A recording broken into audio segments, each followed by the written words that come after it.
Good morning, and thank you for joining us today in our study of 1 Samuel. Today we come to some lessons from 1 Samuel chapter 4. Yesterday we read the chapter, and you notice that as we enter into 1 Samuel 4, you're going to have the fulfillment of some of the promises that God has made both through Samuel and to Eli, Hophni, and Phinehas because of the wickedness of these two priests. And here in chapter 4, you're going to have an account of a battle between the Israelites and the Philistines, or actually two battles between the Israelites and the Philistines. In the first battle, the Philistines are going to be defeated, or rather, the Israelites are going to be defeated by the Philistines. And the Israelites are going to lose about 4,000 men in the first battle. And when they do, you have a situation where they feel like the Lord has rejected them and that the Lord has refused to uphold his end of the bargain, because normally the Israelites don't lose their battles. And so they decide that what it is that they need to do is they need to bring the Ark of the Covenant from Shiloh, from the tabernacle, from the place where it is supposed to be residing, and they need to bring it out to the next battle, according to verses 3 and 4. And so they send to Shiloh, and they bring the Ark of the Covenant out to the battlefield, something they weren't supposed to do. So who's going to deliver the Ark of the Covenant? Hophni and Phinehas. So as you look at this particular event, there's something that we need to understand, and that is the purpose of bringing the ark to the battle. It was often the case that in the ancient days, they would bring different elements or different artifacts from their gods out to the battlefield among the idolatrous peoples, as a means of symbolizing and as a means of showing that their gods were present, or to bring them into the presence of the battlefield. As a matter of fact, when the Philistines hear that the Ark of the Covenant has come, they are going to be very afraid, and they are going to say that God has come to the camp of the Hebrews. Now, God wasn't being held in the Ark of the Covenant. And bringing the Ark of the Covenant to the battlefield did not do any more or less to put God into that particular position where he knew what was going on and he could see what was going on. But you can see where the idolatrous mindset of the world around them has crept into the mind of the Israelites. They are convinced that if the Ark of the Covenant is there, they will win.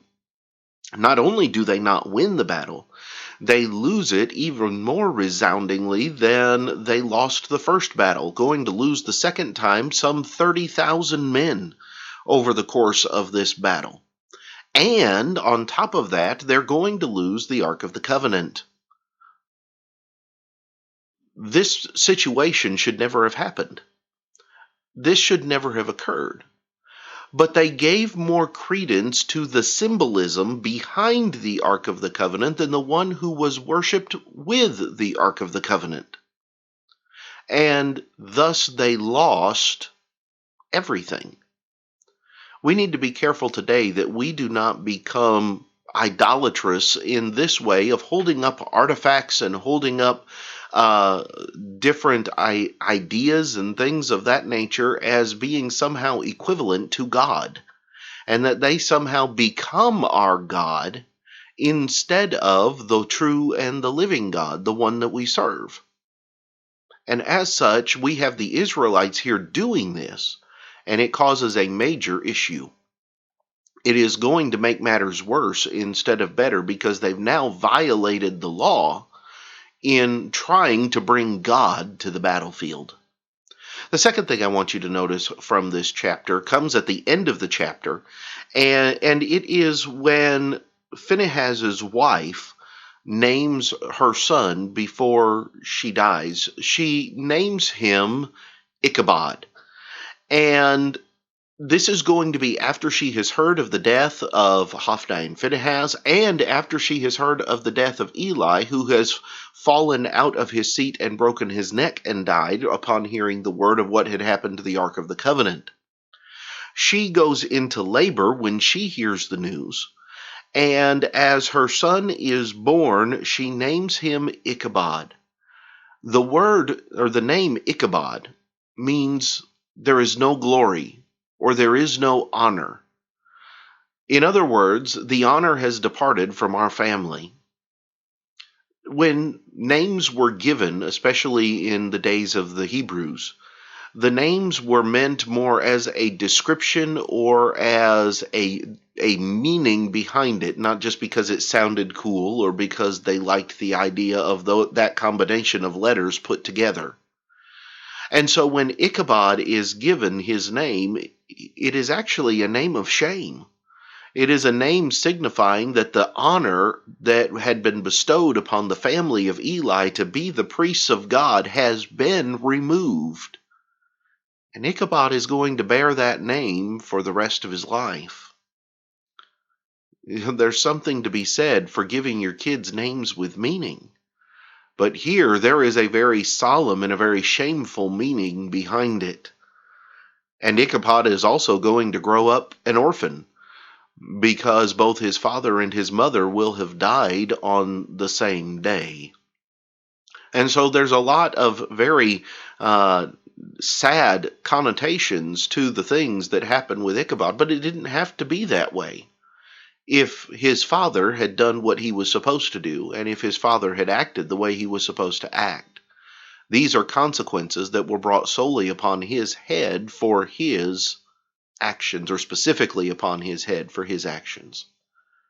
And then the third thing I want us to notice very quickly is that the judgment that God brings on Hophni and Phinehas in this particular chapter is not one that is going to come because God just reached out and laid punishment directly on them, but rather the punishment is going to come through their misdeeds. Hophni and Phinehas had no reason to be on the battlefield. They were not soldiers. They were not men who regularly went to the battlefield. They were priests. Their job was to be at Shiloh and to serve the worship and the work of God.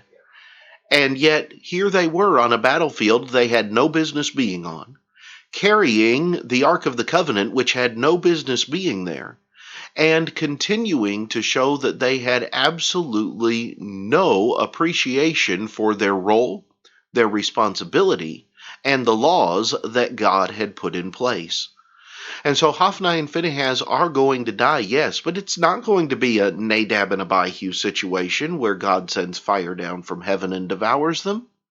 Instead, they are going to perish through their own arrogance and through their own mistakes. They will truly be the death of them. God doesn't always use just a single method of bringing down and destroying those who are doing evil, or bringing to justice those who are doing wicked. Instead, there are a variety of means that God will utilize to bring about His judgments and His precepts. And it's something that we need to recognize today. It doesn't mean that everything that happens to somebody is the judgment or punishment of God.